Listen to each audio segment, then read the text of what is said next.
एक छोटे से गांव में मोहन अपनी पत्नी चंपा और बेटे राजू के साथ रहता था। राजू एकदम मूर्ख था।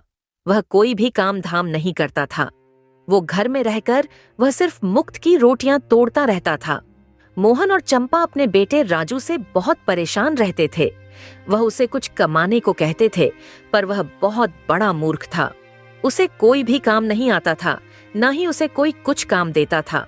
सारे गांव के दोस्त उसे पागल कह के उसका मजाक उड़ाते थे।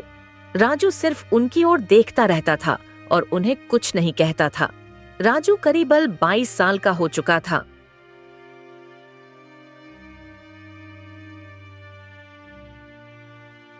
अजी, राजू की उम्र 22 साल हो गई है। ना ही यह कुछ कमाता है और ना ही घर से बाहर निकलता है। अजी, आप एक काम क्यों नहीं करते? इसकी शादी ही करवा दीजिए। क्या पता इसकी पत्नी अपने साथ इसका भाग्य लेकर आए, और क्या पता इसमें अक्ल आ जाए और कोई काम धंधा ढूंढ ले। हाँ, तुम ठीक कह रही हो चंपा। मैं एक काम करता हूँ, इस मूर्ख के लिए एक अच्छी सी लड़की देख लेता हूँ, जो थोड़ी पढ़ी लिखी भी हो और चालाक भी। ये तो बहुत बड़ा मूर्ख है, इससे तो कुछ होगा नहीं। इसके बारे में हमें ही सोचना पड़ेगा। अजी, मैं सोच रही हूँ, अगर इसकी चालाक पत्नी आ जाएगी तो इसकी जिंदगी सुधर जाएगी, नहीं तो इसे कोई भी मूर्ख बनाकर चला जाएगा। अजी, आप एक काम कीजिए, जल्दी से जल्दी इसकी शादी करवा दीजिए। इसकी पत्नी घर पर आ जाएगी तो क्या पता यह कुछ समझने लग जाए। कुछ ही दिनों में मोहन अपने मूर्ख बेटे की शादी करवा देता है। राजू की पत्नी अपने साथ कुछ दहेज भी लेकर आई थी। उसी दहेज से राजू के घर का गुजारा हो रहा था। लेकिन कुछ ही दिनों में दहेज की रकम खत्म हो गई और सारा सामान भी खत्म हो गया। भूख मरे की हालत हो गई थी। राजू की पत्नी समझ गई थी कि मेरा पति बहुत बड़ा मूर्ख है और कोई भी गांव का लोग उसे काम धंधा नहीं देता है। और राजू की पत्नी राजू के पिता से बोली, पिताजी, आप घर के बड़े हैं, मैं आपसे कुछ कहना नहीं चाहती थी। मैंने कभी आपके सामने मुंह नहीं खोला था, लेकिन अब मैं मजबूर हो गई हूँ। मैं चाहती थी कि घर की बात घर से बाहर न निकले, मगर इस तरह से घर नहीं चलता है। घर में कुछ भी खाने को नहीं है। तुम्हारा बेटा कोई काम धंधा नहीं करता है। अब तो ऐसे लगता है मानो मेरी जिंदगी खराब सी हो गई है। कब तक यह सब देखती रहूं? आपने अपने बेटे की शादी मुझसे करवा दी। आपके बेटे के साथ में शादी करके मेरी जिंदगी खराब सी हो गई है।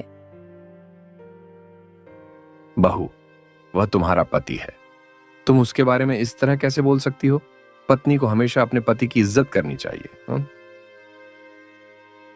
पिताजी, उनमें पति वाले कोई गुण भी तो होने चाहिए जिससे मैं उनकी इज्जत करूं। जो आदमी अपने परिवार का पेट नहीं भर सकता, उसकी इज्जत कौन करेगा?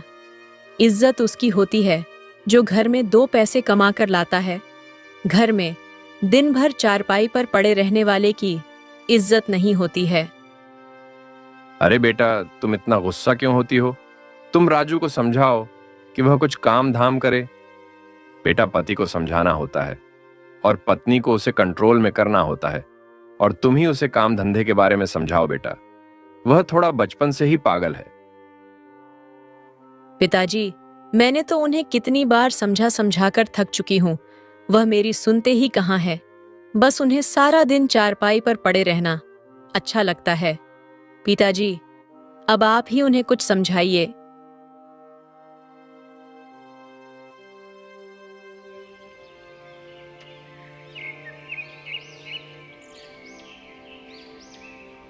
अगले ही दिन मोहन राजू से कहता है, राजू बेटा, अब तुझे कुछ काम करना चाहिए, नहीं तो तेरी बीवी घर छोड़कर चली जाएगी, और तू काम धंधा नहीं करेगा तो घर कैसे चलेगा?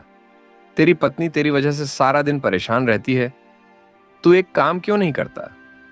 तू कहीं कोई काम धंधा ढूंढने चला जा, और ये कुछ पैसे हैं,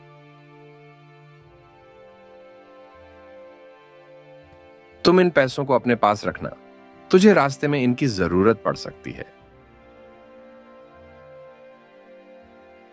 पिताजी की बात मानकर राजू काम की तलाश में घर से बाहर निकल जाता है